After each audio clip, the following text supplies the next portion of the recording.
ఈయన పేరు చెప్తే మన దగ్గర కూడా రాండి. శ్రీకాంత్ వాన్పాడిన వాడతాడు వీళ్ళని ఎక్కిన వేదికలు చాలా ఉన్నాయి. అయినా నాకు వేదిక దొరికితే కంపల్సరీ కాంచరామ్. ఈ చంబాల జిల్లా అది ఎట్లా వచ్చిందని అంటే నేను ఒక వీడియో చూస్తున్న సందర్భంలో చంబాల జిల్లా అది ఇంత సబ్జెక్ట్ ఇన్ని రోజులు ఈ దేశంలో మనకు తెలియలేదు అనుకున్నాం. జరిగిన సందర్భం ఒక వేదికకి ఆయన వెళ్ళాలి, ఒక ఊరికి, అరాచకమైన ఊరికి వెళ్ళాలి.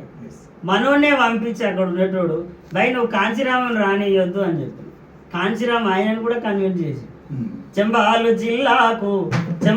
జిల్లాకు రానియమ్మంటే ఈ ప్రాణం ప్రజలదే అంటూ నేను వస్తానంటిరి పుట్టిరోవాలి ఎనుగు జెండా మీరు భుజమునేసుకొస్తిరి అణిచివేత అలుముకున్న అంటరాని వాణి ఓ ముదిరాజుని ఓ గౌడన్నని ఓ సాకలిని కమ్మరిని కుమ్మరిని ఓ చెమార్ని ఓ మహర్ని అసెంబ్లీకి పంపినట్టి మేము చూస్తే దోపిడోళ్ళ అర్రెర్రె దోపిడోళ్ళ